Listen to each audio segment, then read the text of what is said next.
Hi hello ನಮಸ್ತೆ ಎಲ್ಲರೂ welcome back to my YouTube channel. First time mutton biryani try ಮಾಡ್ತಿರೋದು. So ಹೇಗೆ ಬಂದಿದೆ ಹೇಗಿತ್ತು ಅನ್ನೋದನ್ನ ಹೆಂಡಲ್ಲಿ ಹೇಳೋಣ. ಸೊ ಸ್ಟಾರ್ಟಿಂಗಲ್ಲಿ ಒಂದು ಸ್ವಲ್ಪ ಎಣ್ಣೆ ಹಾಕ್ಕೊಂಡು ಅದಕ್ಕೆ ಚಕ್ಕೆ ಲವಂಗ ಪಲಾವ್ ಎಲೆ ಏಲಕ್ಕಿ ಇದನ್ನೆಲ್ಲ ಹಾಕಿ ಚೂರು ಬಿಸಿ ಆದಮೇಲೆ ಇದಕ್ಕೆ ನಾವು ಹೆಚ್ಚಿರೋ ಅಂಥ ಈರುಳ್ಳಿ, ಬಿರಿಯಾನಿಗೆಲ್ಲ ಸ್ವಲ್ಪ ಈರುಳ್ಳಿ ಜಾಸ್ತಿ ಇದ್ದಷ್ಟು ತುಂಬ ಚೆನ್ನಾಗಿರುತ್ತೆ.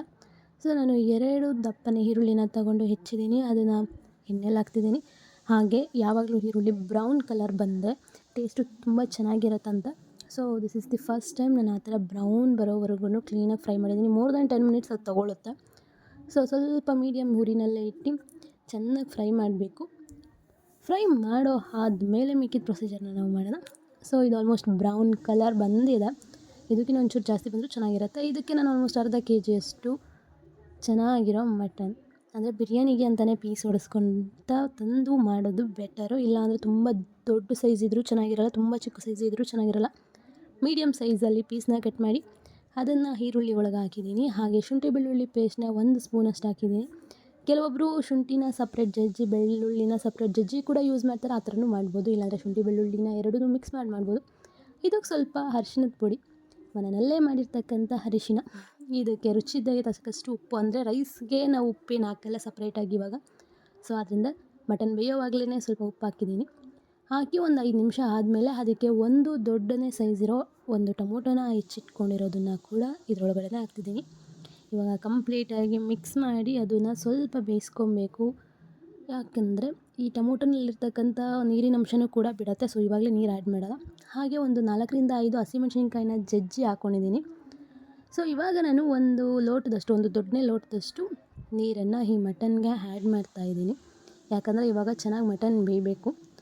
ಸೊ ಇಲ್ಲಿ ಮಟನ್ನ ಬೇಯೋದಕ್ಕೋಸ್ಕರ ವಿಜಿಲ್ನ ಹಾಕಿ ಕುಕ್ಕರ್ ಮುಚ್ಚಳ ಹಾಕಿ 3 ವಿಜಿಲ್ ಬರೋವರೆಗೂ ಬಿಡಬೇಕು. 3 ಅಂತಂದರೆ ಆಲ್ರೆಡಿ ಬೆಂದಿರೋದ್ರಿಂದ 3 ರಿಂದ 4 ತೊಗೊಂಡಿದ್ದೀನಿ. ಇಲ್ಲ ಇನ್ನೂ ಬೆಂದಿಲ್ಲ ಅಂದರೆ 6 ರಿಂದ 7 ವಿಜಿಲ್ ಆದ್ರೂ ಏನೂ ಆಗೋಲ್ಲ. ಸೊ ಇದು ಸಪ್ರೇಟ್ ಬಿರಿಯಾನಿ ಮಸಾಲೆನ ರೆಡಿ ಮಾಡ್ಕೊಳ್ಳೋಣ ಬನ್ನಿ. ಸೊ ಇಲ್ಲೆಲ್ಲ ಕೊಟ್ಟಿರೋ ಐಟಮ್ಸ್ಗಳನ್ನು ನಾವು ಮಿಕ್ಸಿ ಜಾರಿಗೆ ಹಾಕಿ ನುಣ್ಣನೆ ಪುಡಿ ಮಾಡ್ಕೊಬೇಕು. ಇದನ್ನು ಆ್ಯಕ್ಚುಲಿ ನಾನು ಒಂದು ಯೂಟ್ಯೂಬ್ ಚಾನಲ್ ಮುಸ್ಲಿಮ್ ಅವರ ಬಿರಿಯಾನಿಯನ್ನು ಮಾಡೋದನ್ನು ನೋಡಿಯೇ ಇದನ್ನು ಮಾಡ್ತಿರೋದು ಮಸಾಲೆನ. ಸೊ ಈ ಮಸಾಲೆ ಬಗ್ಗೆ ಬಿಫೋರ್ ಏನೂ ಐಡಿಯಾ ಇರಲಿಲ್ಲ, ಅದನ್ನು ನೋಡಿಯೇ ಈ ಮಸಾಲೆನ ರೆಡಿ ಮಾಡ್ಕೊಂಡಿದ್ದೀನಿ. ಇದೇ ಮಸಾಲೆನ ನಾನು ಕಂಪ್ಲೀಟ್ ಬಿರಿಯಾನಿಗೆ ಯೂಸ್ ಮಾಡಿದ್ದೀನಿ.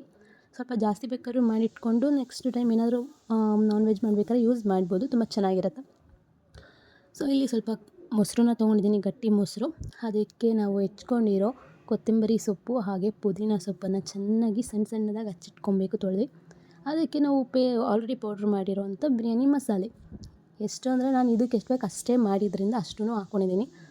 ಹಾಕಿ ಕ್ಲೀನಾಗಿ ಇದನ್ನು ಕಲಿಸ್ಕೊಬೇಕು. ಇದಕ್ಕೆ ಒಂದು 4 ರಿಂದ 5 ಡ್ರಾಪಷ್ಟು ನಿಂಬೆಹಣ್ಣಿನ ರಸ ಹಾಕಿದ್ಮೇಲೆ ಕ್ಲೀನಾಗಿ ಅದನ್ನು ಮಿಕ್ಸ್ ಮಾಡಿ, ಈಗ ಆಲ್ಮೋಸ್ಟು ವಿಜಿಲೆಲ್ಲ ಆಗಿದೆ, ಮಟನ್ ಕೂಡ ಬೆಂದಿದೆ.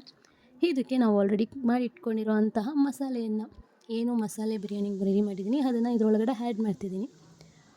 ಈ ರೀತಿ ಮಾಡ್ಕೊಂಡ್ಮೇಲೆ ಇದನ್ನು ಮತ್ತೆ ಮಿಕ್ಸ್ ಮಾಡಬೇಕಾಗತ್ತೆ, ಅಂದರೆ ಅದು ಮಟನ್ಗೆಲ್ಲ ಹಿಡಿಬೇಕಲ್ವ.